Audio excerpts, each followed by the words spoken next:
You shall not now be stolen. You have locks upon you, so graze as you find pasture. Aye, or a stomach. Most welcome bondage, for thou art a way, I think, to liberty, yet am I better than one that is sick of the gout, since he had rather grown so in perpetuity than he cured by the same physician.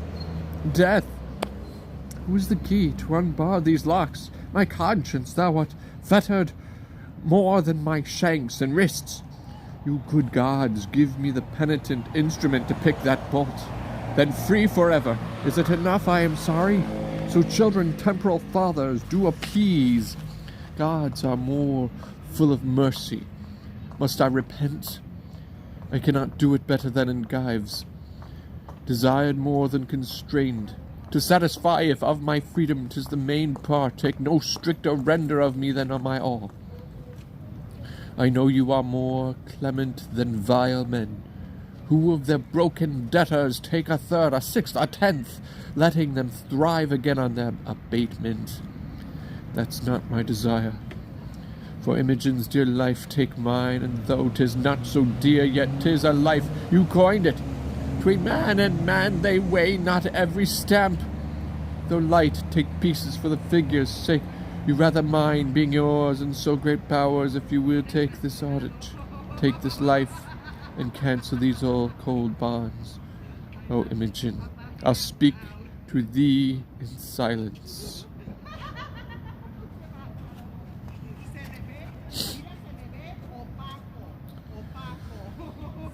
No more, thou thunder master, show thy spite on mortal flies. With Mars fall out, with Juno chide, that they adulteries, rates, and revenges. Hath my poor boy done aught but well, whose face I never saw? I died, whilst in the womb he stayed, attending nature's law, whose father then, as men report, thou orphan's father art. Thou shouldst have been and shielded him from this earth-vexing smart. Lucina lent not me her aid, but took me in my throes, that from me was posthumous ripped, came crying mongst his foes, a thing of pity. Great nature, like his ancestry, moulded the stuff so fair, that he deserved the praise of the world, as great Cecilia said. When once he was mature for man, in Britain, where was he that could stand up his parallel? Or fruitful object be in the eye of Imogen, that best could deem his dignity. With marriage wherefore was he mocked? To be exiled, and thrown from Leonati seat, and cast from her his dearest one, sweet Imogen. Why did you suffer, Iachimo, slight thing of Italy, to taint his nobler heart and brain with needless jealousy, and to become the geck and scorn of them others' villainy? For this from still our seats we came, our parents and us twain, that striking in our country's cause fell bravely and were slain, our fealty and tenacious right with honour to remain. Like Hermint, posthumous as hath the Cymbeline performed, then Jupiter, thou king of gods, why hast thou thus adjourned the graces for his merits due, being all to Catola's turn? Thy crystal window ope, look out, no longer exercise upon a valiant race thy harsh and potent injuries. Since Jupiter our son is good, take off his miseries. Peep through thy marble mansion, help, or we poor ghosts will cry to the shining synod of the rest against thy deity. Help, Jupiter, or we appeal, and from thy justice fly. No more, you petty spirits of region low, offend our hearing hush. How dare you, ghosts, accuse the thunderer whose bolts you know sky-planted batters all rebelling hosts? Push shadows of Elysium hence, and rest upon your never-withering banks of flowers. Be not with mortal accidents oppressed. No care of yours it is. You know 'tis ours whose best I love I cross, to make my gift the more delayed delighted. Be content, your low-laid son our Godhead will uplift. His comforts thrive, his trials will us spent. Our jovial star reigned at his birth, and in our temple was he married. Rise and fade. He shall be lord of Lady Imogen, and happier much by his affliction made. This tablet lay upon his breast, wherein a pleasure his full fortune doth confine.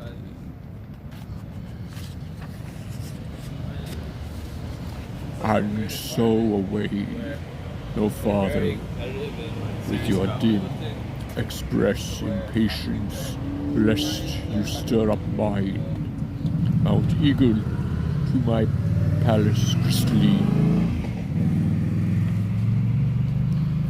He came in thunder, his celestial breath was sulphurous at his smell. The holy eagle stooped as to foot us. His ascension is more sweet than our blessed fields. His royal bird preens the immortal wing and claws his beak, as when his God is pleased. Thanks, Jupiter. The marble pavement closes. He has entered his radiant roof, away and to be blessed. Let us with care perform his great behest.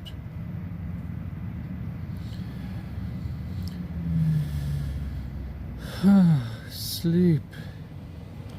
Thou hast been a grandsire and begot a father to me, and thou hast created a mother and two brothers. But oh, scorn, gone they went hence to so soon as they were born. And so I am awake, poor wretches that depend on greatness, favour, dream as I have done. Wake and find nothing, but alas, I swerve, many dream not to find, neither deserve, and yet are steeped in favours. So am I, but have this golden chance, and know not why, what fairies haunt this ground. A book, a rare one, be not, as is our fangled world, a garment nobler than that it covers. Let thy effects so follow to be most unlike our courtiers, as good as promise. When as a lion's whelp shall to himself unknown without seeking find and be embraced by a piece of tender air, when from a stately cedar shall be lopped branches which, being dead many years, shall after revive, be joined to the old stock and freshly grow. Then shall Posthumus end his miseries, Britain be fortunate and flourish in peace and plenty. 'Tis still a dream, or else such stuff as madman, tongue and brain not, either both or nothing, or sense of speaking, or a speaking such as sense cannot untie. But what it is, the action of my life is like it, which I'll keep, if but for sympathy. Come, sir, are you ready for death? Over-roasted, rather. Ready long ago. Hanging is the word, sir. If you be ready for that, you are well-cooked. So if I prove a good repast to the spectators, the dish pays the shots. A heavy reckoning for you, sir. But the comfort is, you shall be called into no more payments, fear no more even tavern bills, which are often the sadness of parting. As the procuring of mirth, you come in fate for want of meat, depart reeling with too much drink, sorry that you have paid too much, and sorry that you obeyed too much. Purse and brain both empty. The brain, the heavier for being too light, the purse too light being drawn of heaviness. Oh, of this contradiction you shall not now be quit. Oh, the charity of a penny cord. sums up thousands in a trice. You have no true debtor and creditor but it. Of what's past is, and to come, the discharge. Your next, sir, is pen, book, and counters, so the quittance follows. I am merrier to die than thou art to live. Indeed, sir.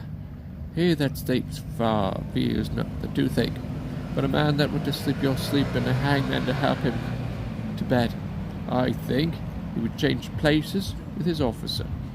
For look you, sir, you know not which way you shall go. Yes, indeed do I, fellow. Your death is eyes in his head, then. I've not seen him so pictured. He must either be directed by some that take upon them to know, or to take upon yourself that which I am sure you do not know, or jump the after inquiry on your own peril. And how you shall speed in your journeys, and I think you'll never return to tell one. I tell thee, fellow, there are none want eyes to direct them the way I am going, but such as wink and will not use them. What an infinite mock is this, that a man should have the best use of eyes to see the way of blindness? I'm sure hanging's the way of winking. Knock off his manacles. Bring your prison to the king. Thou bringest good news. I am called to be made free. I'll be hanged then. Thou shalt be then freer than a jailer. No bolts for the dead. Unless a man would marry gallows and beget young gibbets, I never saw one so proud. Yet on my conscience there are very knaves desire to live, for all he be a Roman, and there he some of them too that die against their wills. So should I, if I were one. I would we were all of one mind, and one mind good. Oh, there were desolation of jailers and gallowses. I speak against my present profit. My wish hath a preferment in it.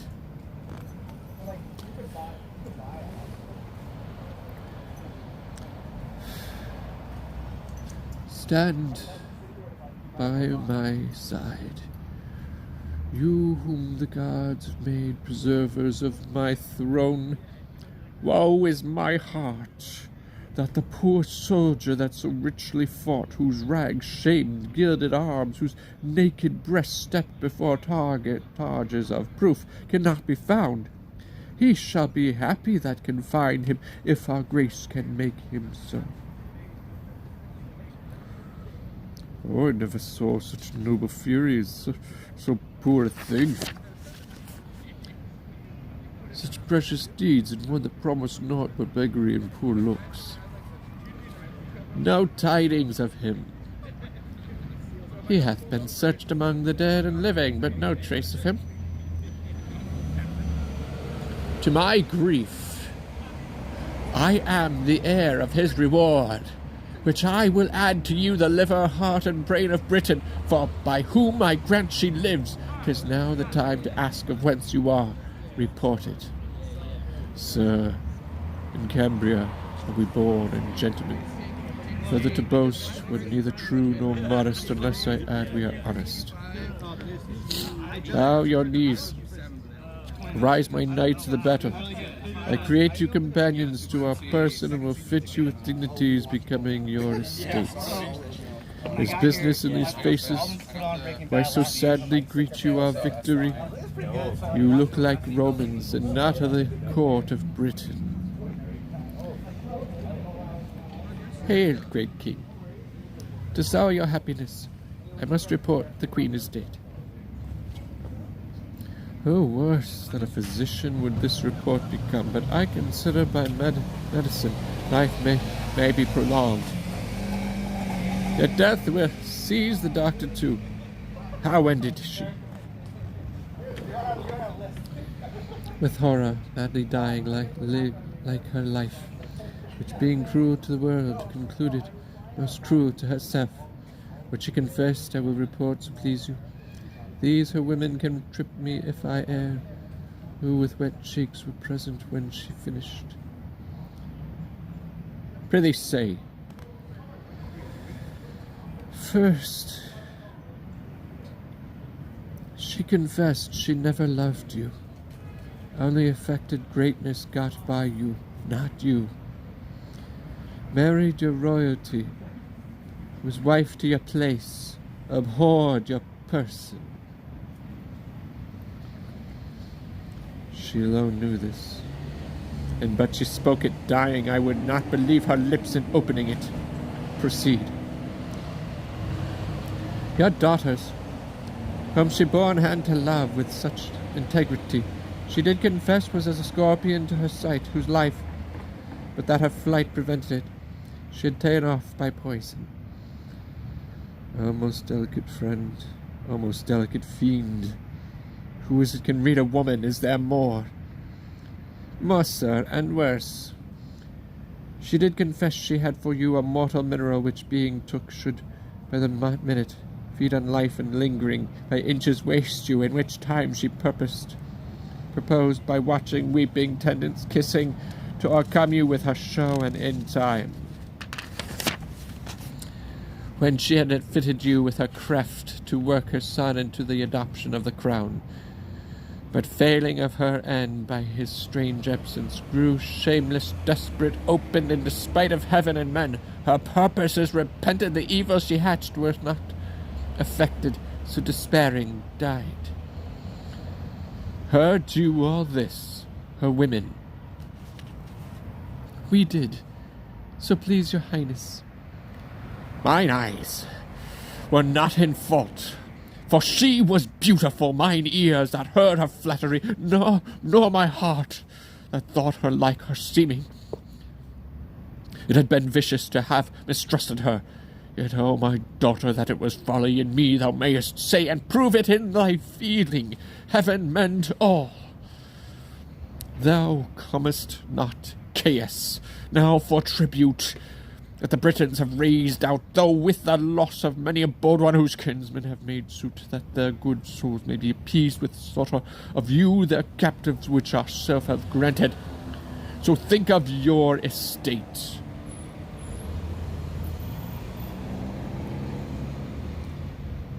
Consider, sir, the chance of war.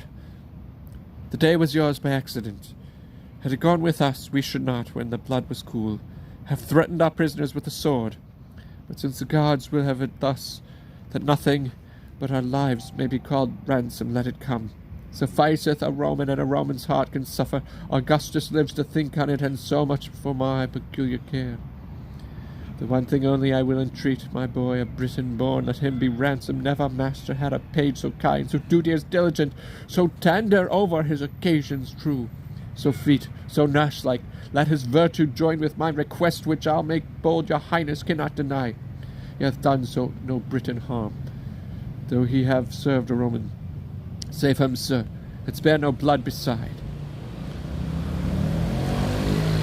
I have surely seen him. His favour is familiar to me. Boy, thou hast looked thyself into my grace, and art mine own. I know not why, wherefore. To live, boy, say live, boy. Ne'er thank thy master, live, and ask of Cymbeline what boon thou wilt. Fitting my bounty in thy state, I'll give it, if though thou do demand the prisoner, the noblest ta'en. I humbly thank your highness. I do not bid thee beg my life, good lad, and yet I know thou wilt. No, alack, there's another work in hand. I see a thing bitter to me as death. Your life, good master, must shuffle for itself. The boy disdains me. He leaves me, scorns me. Briefly die their joys that place them on the truth of girls and boys. Why stands he so perplexed? What wouldst thou, boy? I love thee more and more, think more and more. What's best to ask? Knowest him thou lookest on? Speak. Wilt have him live? Is he thy kin, thy friend? He is a Roman, no more kin to me than I to your highness, who, being born your vassal, am something nearer.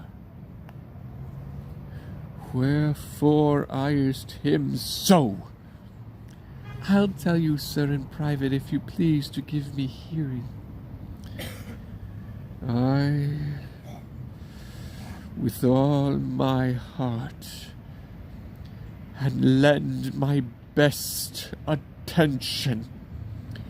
What's thy name? Fidelis, sir. Thou art my good youth, my page. I'll be thy master. Walk with me, speak freely. Is not this boy revived from death? One son another, not more resembles that sweet rosy lad who died and was Fidele. What think you? The same dead thing alive. Peace, peace, see further. He eyes us not, forbear. Creatures may be like, were it he, I'm sure he would have spoke to us. That we see him dead, be silent, let's see further. It is my mistress. Since she is living, let the time run on to good or bad. Come, stand thou by our side. Make thy demand aloud. Sir, step you forth, give answer to this boy, and do it freely, or by our greatness and the grace of it, which is our honour, bitter torture shall winnow the truth from falsehood. On, speak to him. My boon is that this gentleman may render of whom he had this ring. What's that to him? That diamond upon your finger, say how it came at yours. Thou wilt torture me to leave unspoken that which to be spoke would torture thee. How? Me? I'm glad to be constrained to utter that which torments me to conceal. But villainy, I got this ring. 'Twas Leonatus' jewel whom thou didst banish, and which more may grieve thee, as it doth me. A nobler son there lived, twixt sky and ground. Wilt thou hear more, my lord?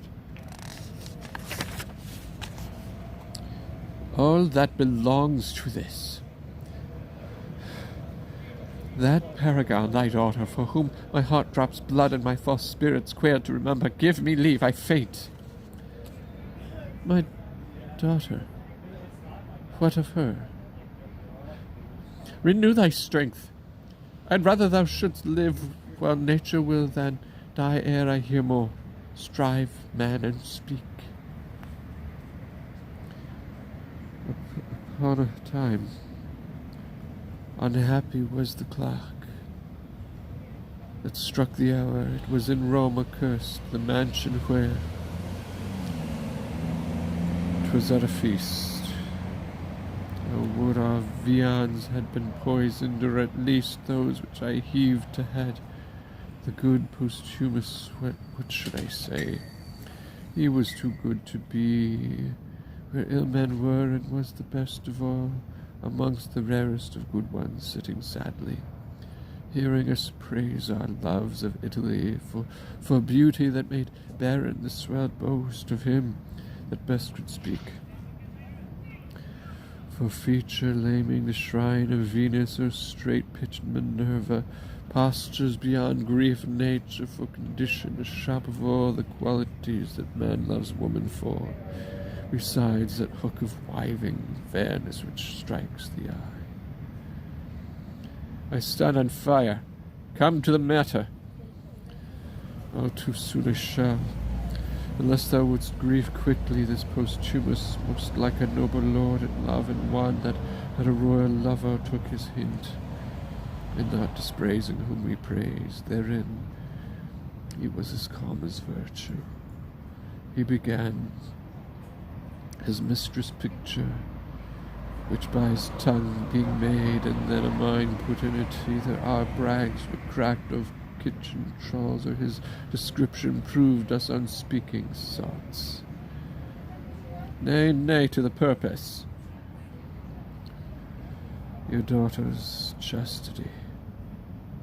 There it begins. You spake of her as Diane had hot dreams, and she alone were cold.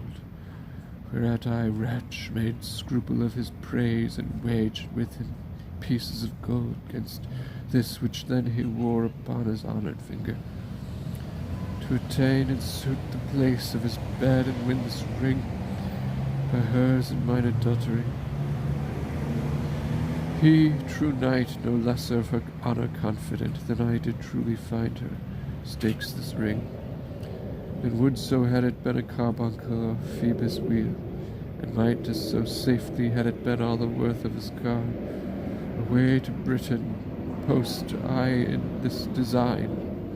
Well may you, sir, remember me at court, where I was taught of your chaste daughter the wide difference twixt amorous and villainous, being thus quenched of hope, not longing mine Italian brain can in your duller Britain operate most vilely. For my vantage excellent, and to be brief, my practice so prevailed that I return with similar proof enough to make the noble Leonaris mad by wounding his belief in her renown with tokens thus and thus. Averring notes of chamber hanging, pictures this her bracelet. Oh, cunning how I got it! Nay, some marks of secret on her person, that he could not but think her bond of chastity quite cracked. I have ta'en the forfeit, whereupon methinks I see him now. Aye, so thou dost, Italian fiend. Ay me, most credulous fool, egregious murderer, thief, anything that do to all the villains past and being to come. Oh, give me cord, a knife, or poison, some upright justicer. Thou, king, send out for torturers a genius. It is I that all the abhorred things of the earth amend, by being worse than they. I am Posthumus that killed thy daughter, villain like I lie, that caused a lesser villain than myself, a sacrilegious thief, to do it. The temple of virtue was she. Yea, and she herself spit and throw stones, cast mire upon me, set the dogs of the street to bay me. Every villain be called Posthumus Leonatus, and be villainy less than 'twas. O Imogen, my queen, my life, my wife, O Imogen, Imogen, Imogen! Peace, my lord, here, here. Shall's have a play of this, thou scornful page? There lie thy part. O gentlemen, help! Mine and your mistress, oh my lord Posthumus, you ne'er killed Imogen till now. Help, help, mine honoured lady. Does the world go round? How come these staggers on me? Wake, my mistress. If this be so, the gods do mean to strike me to death with mortal joy. How fares my mistress? Oh, get thee from my sight. Thou givest me poison, dangerous fellow, hence. Breathe not where princes are.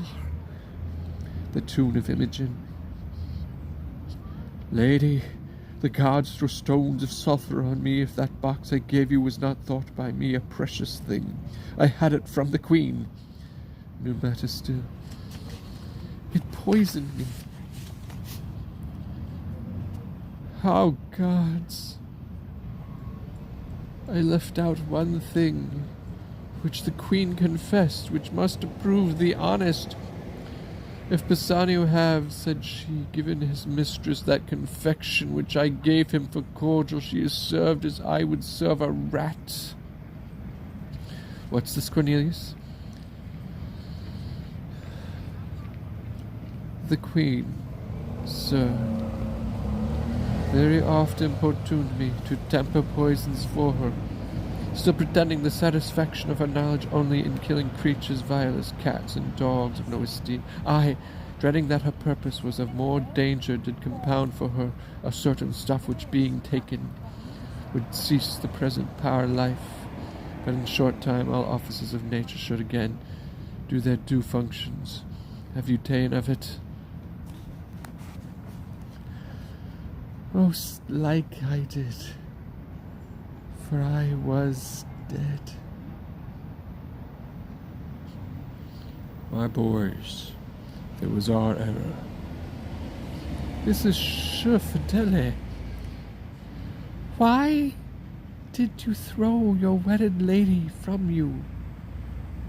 Think that you are upon a rock, and now throw me again. Hang there like fruit, my soul, to the tree die. How now, my flesh, my child? What? Makest thou me a dullard in this act? Wilt thou not speak to me? Your blessings, sir. Though you did love this youth, I blame you not. You had a motive for it. My tears that fall prove holy water on thee. Imogen, thy mother's dead. I am sorry for it, my lord. Oh, she was not. And long of her it was that we meet here so strangely. But her son is gone, we know not how nor where. My lord, now fear is from me, I'll speak truth. Lord Cloten, upon my lady's missing, came to me, with his sword drawn, foamed at the mouth, and swore if I discovered not which way she was gone, it was my instant death. By accident, I had a fainted heart of my master's then in my pocket, which directed him to seek her on the mountains near to Milford, where in a frenzy my master's garments, which he enforced from me, away he posts with unchaste purpose, and with oath, to violate my lady's honour. What became of him I further know not. Let me end the story. I slew him there. Mary, the gods forfend. I would not thy good deed should from my lips pluck a hard sentence. Prithee, valiant youth, deny it again. I have spoke it, and I did it. He was a prince, a most uncivil one. The wrongs he did me were nothing prince-like, for he did provoke me with language that would make me spurn the sea if it could so roar to me. I cut off his head, and I'm right glad he is not standing here to tell this tale of mine. I am sorry for thee. By thine own tongue thou art condemned and must endure our law. Thou art dead. That headless man, I thought he had been my lord. Bind the offender and take him from our presence. Stay, Sir King, this man is better than the man he slew, as well descended as thyself, and hath more of thee merited than a band of Clotons had ever scarful. Let his arms alone. They were not born for bondage. Why, old soldier, wilt thou undo the worth thou art unpaid for by tasting of our wrath, how of descended as good as we?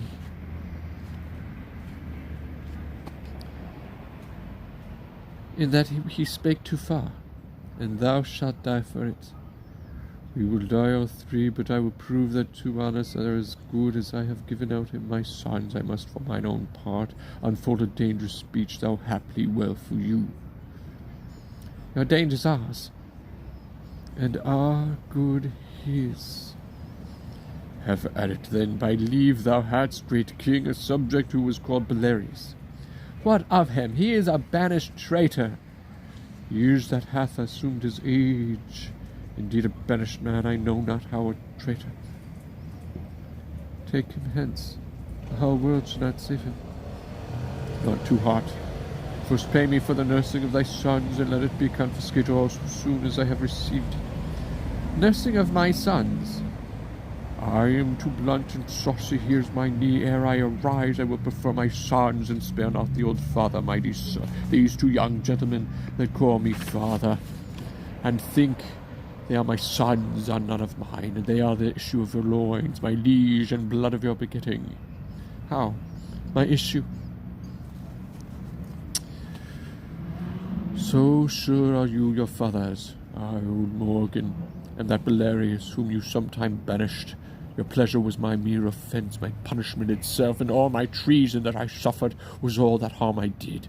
These gentle princes, for such and so they are, these 20 years have I trained up, those arts they have as I could put into them. My bleeding was, sir, as your highness knows, their nurse, Euryphile, whom for the theft I wedded, stole these children upon my banishment.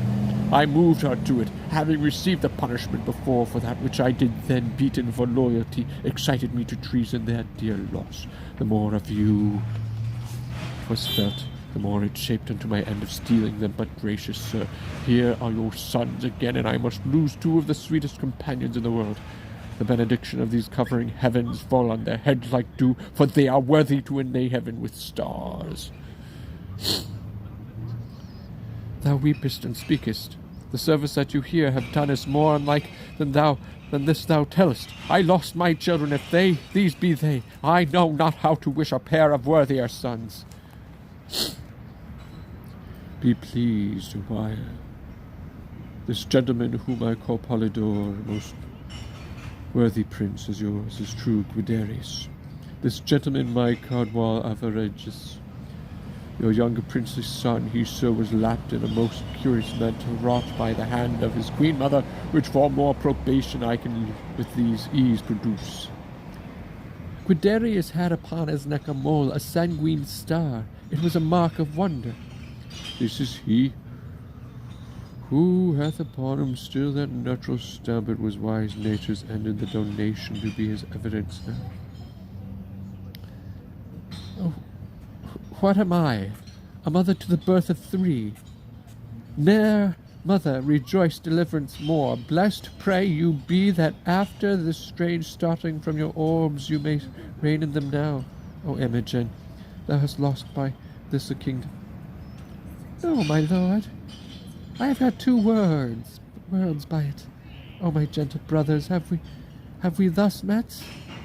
I'll never say hereafter, but I am true speaker. You called me brother when I was but your sister. I your brothers when ye were so indeed. Did you e'er meet? Aye, my good lord. And at first meeting love continued so until we thought he died.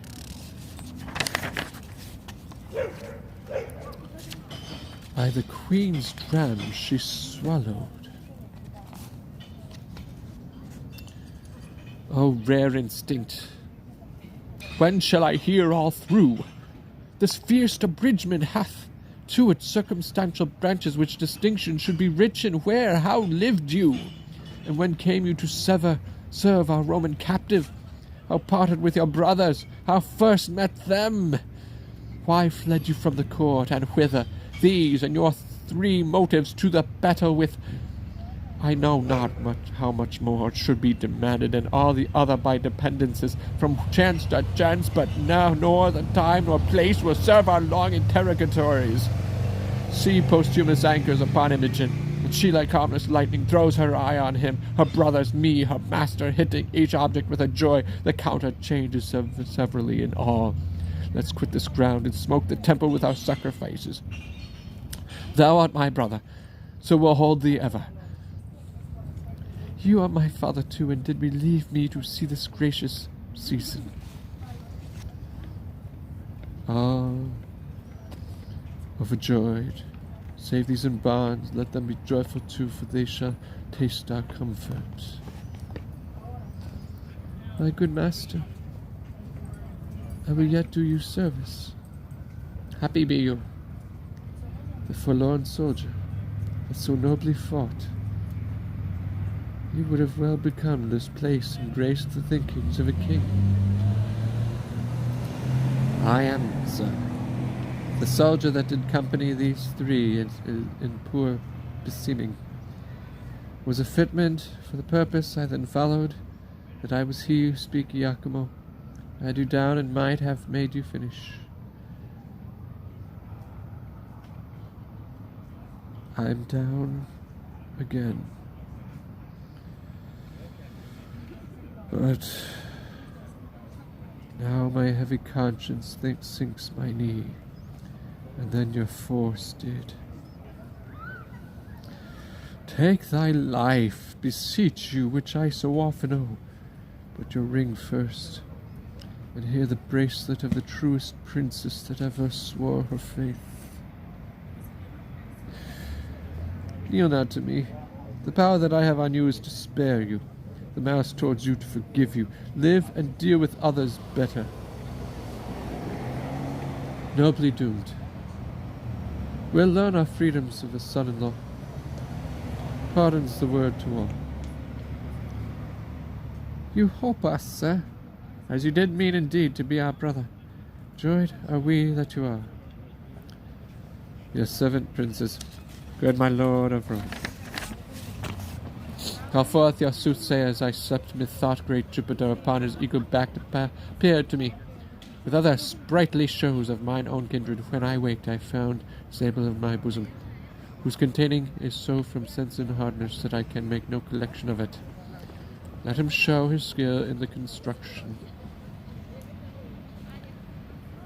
Philomonus, here, my good lord. Read and declare the meaning. When as a lion's whelp shall, to himself unknown, without seeking find, and be embraced by a piece of tender air, and when from a stately cedar shall be lapped branches which, being dead many years, shall after revive, be jointed to the old stock, and freshly grow. Then shall Posthumus end his miseries, Britain be fortunate and flourish in peace and plenty. Thou, Leonatus, art the lion's whelp, the fit and apt construction of thy name, being Leonatus, doth import so much. The piece of tender air, thy virtuous daughter, which we call Molisere, and Molisere, we term it Moliere, which Moliere divine. It is this most constant wife who ever now answering the letter of the oracle, unknown to you, unsought, were clipped about with this most tender air. This hath some seeming. The lofty cedar royal Cymbeline personates thee, and thy lopped branches point thy two sons forth, who by Belarius stolen, for many years thought dead, are now revived, to the majestic cedar joined, whose issue promises Britain peace and plenty. Well, my peace we will begin, and Caius Lucius, although the victor, we submit to Caesar and to the Roman Empire, promising to pay a wonted tribute, from the which we were dissuaded by our wicked queen, whom heaven's injustice both on her and hers have laid most heavy hand. The fingers of the powers above do tune the harmony of this peace. The vision which I made known to Lucius ere the stroke of this yet scarce cold battle at this instant is full accomplished. For the Roman eagle, from south to west on wings soaring aloft, lessened herself, and in the beams of the sun so vanished, which foreshowed our princely eagle, the imperial Caesar, should again unite his favour with the radiant Cymbeline, which shines here in the west. Lord, we the gods, and let our good smokes climb to their nostrils. From our blessed altars publish we this peace, to all our subjects set we forward. Let a Roman and a British ensign wave friendly together, so through Lud's town march, and in the temple of great Jupiter our peace will ratify. Seal it with feasts, set on there, never was a war did cease, ere bloody hands were washed for such a peace.